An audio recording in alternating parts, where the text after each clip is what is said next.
जन्मना जायते शूद्र संस्कारात् द्विजुच्यते, ये जो लाइन है इसका बहुत सारे लोग गलत मतलब निकालते हैं।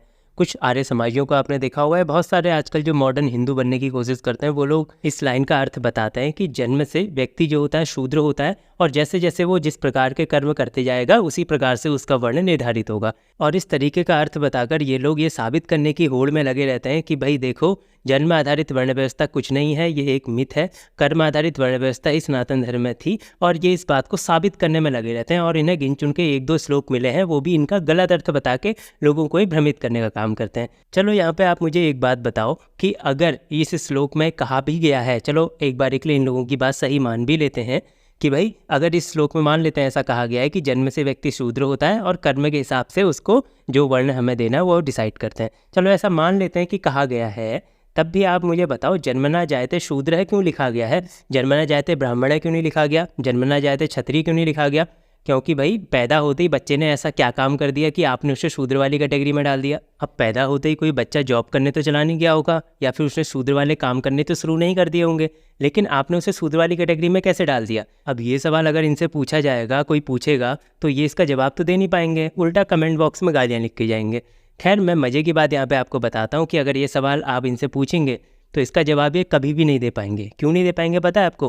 क्योंकि इस श्लोक का ये मतलब है ही नहीं जो ये बताना चाहते हैं।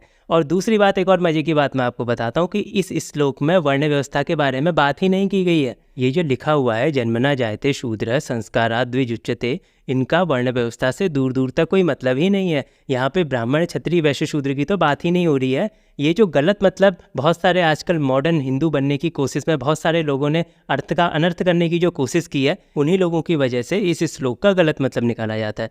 खैर, मैं अब आपको इस श्लोक का असली मतलब बता देता हूँ। देखो, जन्मना जायते शूद्र संस्कारात् द्विजुच्यते, इसका सिंपल सा मतलब ये है कि जन्म से हर कोई व्यक्ति संस्कार विहीन होता है। जैसे आपने देखा होगा कोई बच्चा पैदा हुआ है तो वो अपनी माँ को कभी गाल में थप्पड़ मार देगा, कभी लात मार देगा, कभी अपने दांत से किसी का हाथ काट देगा।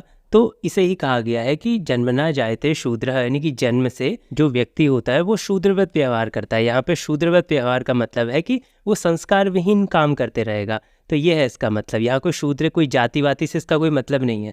पहली बात तो ये क्लियर होगी। उसके बाद अगली लाइन यहाँ पे है कि संस्कारात् द्विजुच्यते, जब बच्चे को संस्कारित किया जाएगा तो उसके जो भी गुण हैं वो उभर कर सामने आएंगे। इतना आसान सा अर्थ है इन दोनों लाइनों का। अगर मैं इन दोनों लाइनों का पूरा अर्थ आपको एक ही लाइन में बताऊं तो कुल मिला के कहने वाले ने ये कहा है कि जन्म से हर कोई व्यक्ति असंस्कारित आचरण करता है, यानी कि शूद्रवत आचरण करता है, और जब उस व्यक्ति को संस्कारित किया जाता है तो उसके गुण और उसकी जो प्रॉपर्टीज़ हैं, उसकी जो प्रकृति है वो उभर कर सामने आती है। बस इतना सा मतलब है इसका। और इसी श्लोक का न जाने क्या क्या मतलब निकालकर इन्हीं लोगों ने इस श्लोक को तोड़ मरोड़ के पता नहीं क्या क्या मतलब निकाल दिया इस श्लोक का। और ये लोग अपनी कर्म आधारित वर्ण व्यवस्था को सही ठहराने में लगे रहते हैं, जबकि वो पूरी तरह से गलत है। मैंने एक वीडियो में पूरा एक्सप्लेन कर रखा है कि क्यों जन्म आधारित वर्ण व्यवस्था सही है, कर्म आधारित वर्ण व्यवस्था क्यों गलत है। मैंने एक एक लॉजिक दे रखे हैं और आपको वीडियो ज़रूर से देखना चाहिए। अगर आपको कोई डाउट है तो आप उस वीडियो को देख सकते हैं, मेरे चैनल पर मिल जाएगा वो वीडियो, ठीक है। तो मैं सिंपल सा कहना चाहता हूँ, ये लोग जितने भी शास्त्र हैं उन सभी को तोड़ मरोड़ के और उन सभी श्लोकों के अर्थ को तोड़ मरोड़ के अपने हिसाब से ढाल के लोगों को बताने की कोशिश करते हैं।